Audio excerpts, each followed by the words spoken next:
You know, long before humans ever discovered the cannabis plant, your brain had already built this highly complex backward-firing network specifically designed for it. Yeah, it's kind of wild to think about. You were wired for cannabinoids before you were even born. Exactly. Yeah. But the question is, what happens when you hijack that system? I mean, we Mhm. hear all the time that cannabis is either this absolute miracle natural medicine that cures everything. Right, or the exact opposite, that it's some terrifying substance that permanently fries your brain. Yeah, totally. The cultural conversation is just a landscape defined entirely by extremes and, well, really loud opinions. Oh, absolutely. It's very polarized. So, our mission today is to cut through all of that noise entirely. We are going to look at the actual neurological map of what happens when cannabis enters the human body. And to do that, we're pulling from Dr. Bill Ray's book, Your Brain on Pot. Right. And Dr. Ray is a chiropractic physician. He's got, what, 40 years of experience? Yeah, 40 years looking at the whole nervous system. And what's great is he isn't telling you to use cannabis, nor is he telling you to avoid it. Yeah, it's not a moral argument. The goal here is just grounded structural science. Okay, let's unpack this. So to really understand the impact of the plant, we first have to look at why the human body even reacts to it at all. Because it's not just an accident, right? No, not at all. We possess this endogenous system. It's called the endocannabinoid system, or the ECS. The ECS, okay. Yeah. And this is a vast network of receptors distributed completely throughout the body. We have CB2 receptors, which primarily modulate inflammation in the immune system. But those aren't the ones we care about today, right? Right. The stars of the show for today are the CB1 receptors. These are incredibly dense in the brain and the central nervous system. And the crazy part is the body actually manufactures its own internal versions of cannabis, right? Like endocannabinoids to plug into these exact receptors. Exactly. One of the most famous ones is called anandamide. Anandamide, which, if I remember correctly, actually translates to the bliss molecule in Sanskrit. It does, yeah. And these molecules, they don't operate like normal neurotransmitters at all. Right, because in a normal neural pathway, a signal just travels in one direction. Like a neuron fires, releases a chemical messenger forward across that little microscopic gap, the synapse, and tells the next receiving neuron to turn on. Right, the standard forward motion. But the endocannabinoid system breaks that rule entirely through a mechanism called retrograde signaling. Retrograde, meaning it goes backwards. It works entirely backward. When a receiving neuron gets overstimulated, like if it's firing way too rapidly, it synthesizes these endocannabinoids on demand. Oh, wow. So it just makes them right then and there. Right then and there, and then it pushes these molecules backward across the synapse to bind with the CB1 receptors on that original upstream neuron. Okay, so what does that actually do? That binding action acts as a localized emergency brake. It tells the firing neuron to restrict its release of neurotransmitters. It effectively, calms the circuit down. I see. Yeah, it prevents neurotoxicity from overexcitation. It regulates things like stress, pain, and even appetite. So I kind of picture it as the brain's own built-in thermostat or maybe like a localized volume knob. That's a really good analogy, actually. Like if the pain or the anxiety gets just too loud in one specific room of the house, the ECS kicks in, turns the dial down for a few seconds to prevent blown speakers, and then immediately dissolves the molecules. Yes, it's elegant and it's highly, highly precise. And that precision is the key differentiator here. Because your body's natural endocannabinoids are created in these tiny microscopic amounts exactly where they are needed, right? Exactly. And enzymes break them down almost instantly. But THC, which is the primary psychoactive compound in cannabis, operates as a structural mimic of anandamide. It looks like the key to the lock. Right, but it behaves completely differently once it's in. THC floods the entire central nervous system all at once. It doesn't just stay in one room. No, it binds to CB1 receptors everywhere simultaneously.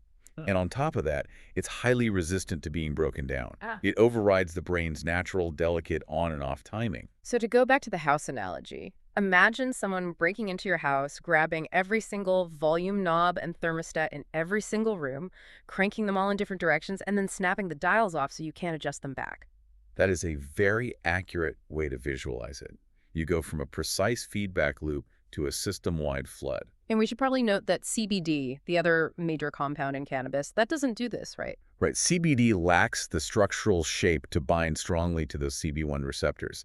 It interacts with other pathways, which is exactly why it doesn't produce intoxication. Got it. So the profound cognitive shifts you experience, being high, that's entirely driven by THC turning all those broken volume knobs. Exactly. Okay, so we know it floods the system, but how does that translate to the classic stoner stereotype? Like, why do people lose their train of thought or make, terrible decisions? Well, to understand that, we really have to look at the front of the brain, the prefrontal cortex. The executive center. Basically, the part of the brain that lets you function as a responsible adult. Right. It's where you weigh risks, manage impulses, focus.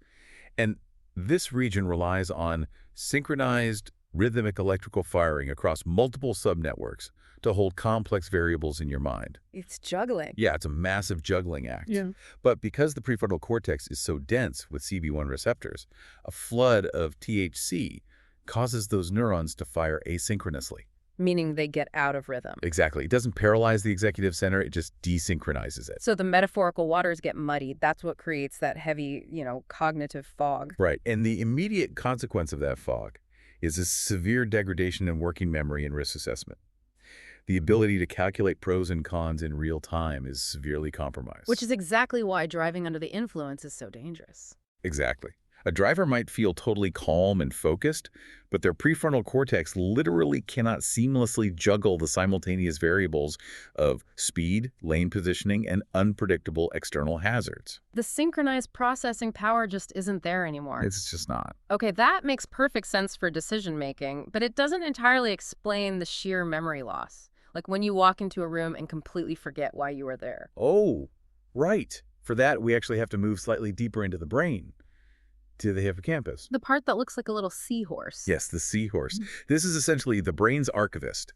Its job is to take short-term experiences and encode them into long-term storage. And encoding a memory isn't just a metaphor, it's a physical process, right? It is a physical biological process. It requires a sustained, uninterrupted pattern of electrical signals that eventually trigger protein synthesis. Protein synthesis to build new synaptic connections. Right. And the ECS normally fine-tunes this process. It ensures we don't permanently memorize every useless piece of data we encounter throughout the day, like, the color of a random passing car. Sure.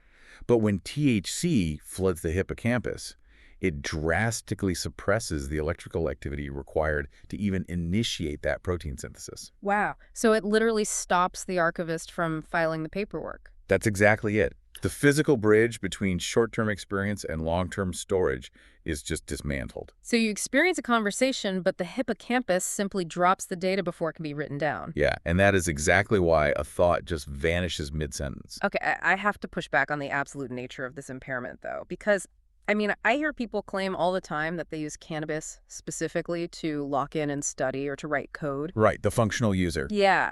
So how does that square with the science if the encoding process is biologically suppressed? What's fascinating here is a psychological phenomenon known as state-dependent memory. State-dependent memory. Okay, what is that? Human recall is deeply tied to the physiological state we were in when we originally learned the information. So research indicates that if you study a subject while intoxicated, you might actually perform slightly better on a test if you take that test while similarly intoxicated. Oh, wow. Compared to taking it sober. Right, because the brain builds a retrieval pathway linked specifically to that altered state. Okay, so it's like you create a locked filing cabinet that only THC can open. Basically, yeah. But that doesn't mean the files inside are well written. Ah, I see. And that is the crucial distinction Dr. Ray emphasizes. The initial encoding of the information is still fundamentally compromised. So you are accessing poorly encoded data just slightly better than you would sober. Exactly. The science really does not support cannabis as an effective cognitive or academic enhancer. Well, this naturally leads right into one of the most severe warnings in the source material. We tend to treat memory and executive function as if they are static. But the human brain doesn't actually finish building itself until the mid-20s. Right. During adolescence, the brain is undergoing this massive architectural overhaul. It's called synaptic pruning. Synaptic pruning? Yeah, it is actively deciding which neural connections to strengthen and which to discard, and it bases this largely on environmental input. So if you introduce a heavy, persistent flood of THC to those CB1 receptors during this really critical window, It radically alters the trajectory of that pruning. it's literally like throwing a wrench into an active construction site. It really is. And the clinical data firmly backs this up. Heavy early onset cannabis use is correlated with measurable reductions in hippocampal volume. The brain actually changes size. The hippocampus does, yes. Yeah. And it leads to long-lasting deficits in executive function that persist even after the individual stops using. So the age of onset dramatically changes the biological stakes here. Okay, so we've established that the front of the brain basically drops the ball on logic and memory under the influence. But cognitive fog doesn't explain why some people suddenly feel intense, heart-racing panic when they get high, while others feel, deeply relaxed. That emotional pendulum. Right. To understand that, we have to look deeper at the brain's threat detector, the amygdala. Yes, the amygdala is this little almond-sized structure deep in the temporal lobe, and it processes fear, stress, and anxiety. And cannabis does something really specific here, right? It exerts a biphasic or dose-dependent effect, meaning it does two completely different things depending on how much is in the system. Okay, break that down for me. So at low doses, a small amount of THC essentially mimics the body's natural anandamide. It binds to the CB1 receptors and gently turns down the excitability of the amygdala. Which results in that subjective feeling of calm, euphoria, and stress relief. Exactly. But as you know, the modern cannabis market is saturated with extremely high THC products. Right, often stripped of CBD entirely. Right. And when you hit the amygdala with a massive dose of THC, the pendulum swings wildly in the other direction. Yeah. The sheer volume of THC overstimulates the receptors. So instead of calming the circuit down, It effectively disconnects the amygdala from the logical, moderating influence of the prefrontal cortex. oh, wow. So without that executive oversight telling it to chill out, the amygdala just goes into hyperdrive. Yes, it starts perceiving non-existent threats. Yeah. And this triggers a massive cascade of adrenaline and cortisol, resulting in severe anxiety, racing thoughts, and paranoia. The source material is very impartial about the implications of this. It notes there's clinical interest in using highly controlled, very low doses to help extinguish traumatic fear responses in conditions like PTSD. Right. But it pairs that directly with the very real documented risk of triggering severe psychological distress. And if we connect this to the bigger picture, heavy use of high-potency THC carries a statistically significant risk of triggering psychotic episodes. Really? Yes. This is especially true for vulnerable individuals, like those with a genetic predisposition or a family history of schizophrenia. The plant acts as a powerful biological catalyst. So it interacts heavily with the genetic vulnerabilities you already bring to the table. Sure. Man, well, beyond the emotional shifts, the physical impact is just as profound. Like the munchies are a perfect example of the brain being chemically tricked. Oh, absolutely. Deep in the brain is the hypothalamus, which regulates our basic survival drives. And THC interacts directly with the neural pathways governing ghrelin, the hunger hormone. But it goes even further than that. It heightens the sensitivity of the olfactory bulb. So food physically smells better to you. Yes, and your brain receives a false signal that your body is in a literal state of starvation. Which I guess is highly beneficial in a medical context, like stimulating appetite for chemotherapy patients. Very beneficial there. But for a recreational user, it simply drives intense caloric consumption. Right, you just eat a whole bag of chips. And that physical manipulation extends to movement as well, right? It does. At the base of the skull is the cerebellum. It manages proprioception, which is your sense of where your body is in space, and fine motor timing. And because of the density of CB1 receptors there, THC degrades your balance. Yes, it degrades balance and slows your reaction times. You basically become physically clumsy. And this pairs directly with another area, the basal ganglia. Which does what? It's a deep brain structure that helps initiate movement and process reward. THC triggers a significant release of dopamine in the nucleus accumbens, which is a subregion there. Okay, so you have impaired movement mixed with flooded reward circuits. That sounds like the classic couch-locked sensation. That is exactly the neurological recipe for being couch-locked.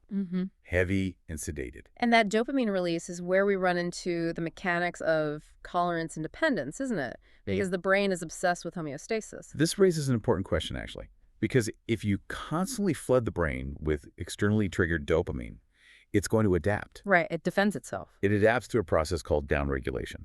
The brain literally retracts some of its dopamine and CB1 receptors to defend itself against the constant overstimulation. So it hides the receptors. Yeah. And as a result, the user's baseline dopamine function drops.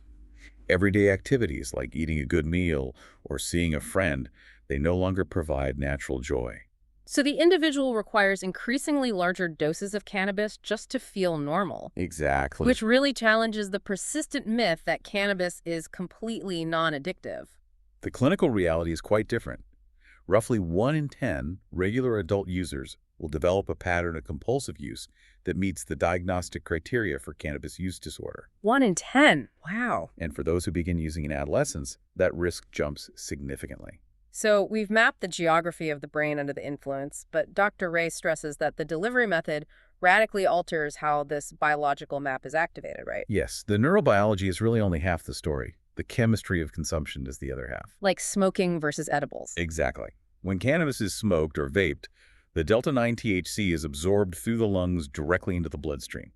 It crosses the blood-brain barrier almost instantly. So the user feels the effects within minutes. Right, the blood concentration peaks quickly, and the entire experience generally resolves within 1 to 3 hours. But edibles completely rewrite that timeline because they force the body to use the digestive system. Yes, the THC is absorbed through the gut and routed directly to the liver before it ever reaches the brain. And the liver performs a bit of, like, chemical alchemy here, doesn't it? It really does. It metabolizes the delta-9 THC and converts it into a completely different molecule called 11-hydroxy-THC. Which is much stronger. Significantly more potent. It crosses the blood-brain barrier far more efficiently and binds much more tightly to the CB1 receptors. But because digestion is a slow process, this converted molecule doesn't actually hit the brain for, what, 30 minutes to 2 hours? Right. And here is where the classic edible disaster happens. Oh man, it's like ordering a package online.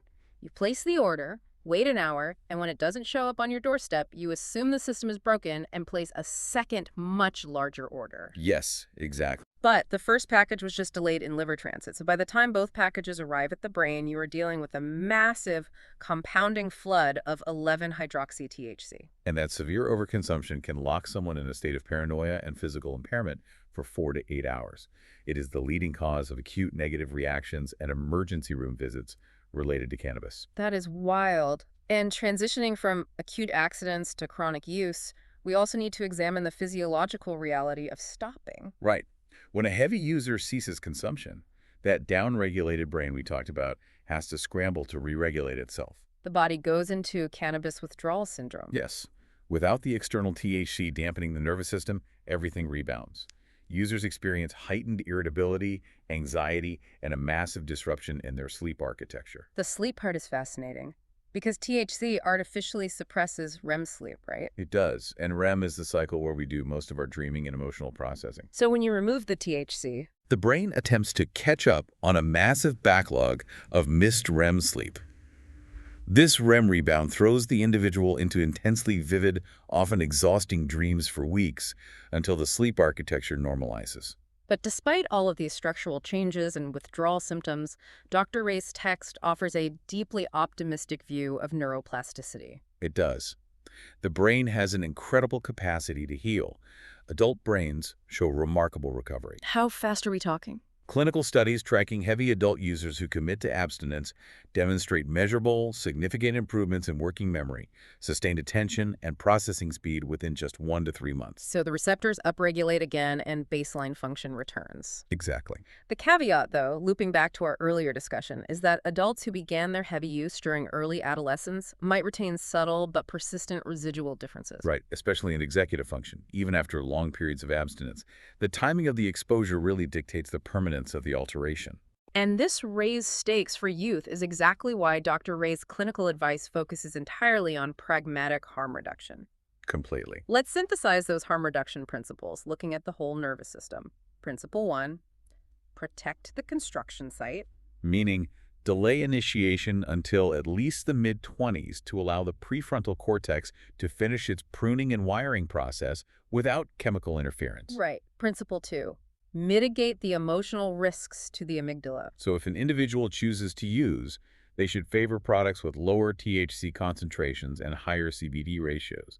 The CBD can actually help buffer some of the intense, anxiety-inducing effects of the THC. Principle 3, Avoid crossfading. Never mix cannabis with alcohol, Both are central nervous system depressants. Alcohol increases the absorption of THC into the blood, while THC inhibits the body's ability to vomit. which is the body's primary defense mechanism against alcohol poisoning. Exactly. They compound each other's risks exponentially. And finally, Dr. Ray advocates for baseline neurological resilience, building healthy habits around spinal posture, rigorous sleep hygiene, and cardiovascular exercise. Because doing those things naturally supports the endogenous cannabinoid system, making the nervous system less reliant on external chemical modulation to begin with. So, what does this all mean for you listening? We have traveled from the backward-firing synapses of the ECS to the memory archives of the hippocampus, through the emotional pendulum of the amygdala, and straight into the metabolic pathways of the liver. It's quite a journey. It is, and the science simply does not support the loud cultural extremes. Cannabis isn't a flawless, harmless panacea, but it also isn't a cartoonish villain that instantly destroys the mind. It is a powerful, highly complex modulator that interacts with a vast receptor network already built into your body. And the biological outcome of that interaction scales wildly based on your age, your genetic predisposition, the exact dosage, and the frequency of your use. Whether you are a medical patient seeking relief, a recreational consumer, or a parent trying to equip a teenager with facts rather than scare tactics, understanding the actual neurobiology is a tool. It strips away the hype and the fear. Exactly. It leaves you with the power to make intentional, informed choices about your own brain chemistry. I want to leave you with one final provocative thought to ponder, building right on that incredible built-in endocannabinoid system we explored today. Okay, let's hear it. Your body spent millions of years evolving this intricate backward-firing network, specifically to restore internal balance, to dial down the noise of stress, and to keep your neural activity from running too hot. What other completely non-chemical ways can we trigger this exact same system? Oh, this raises an important question about our untapped physiological potential. Right. Are activities like the elusive runner's high, or deep intentional breath work, or getting utterly lost in a creative flow state, are those actually just us accessing this exact same ancient volume knob to calm our brains down without needing a single drop of THC? It really makes you wonder. It makes you wonder just how much incredible healing control we already have locked inside our own nervous systems, just waiting to be accessed. Thank you for taking this deep dive with us today. Keep questioning the extremes, keep exploring the science, and we will catch you on the next one.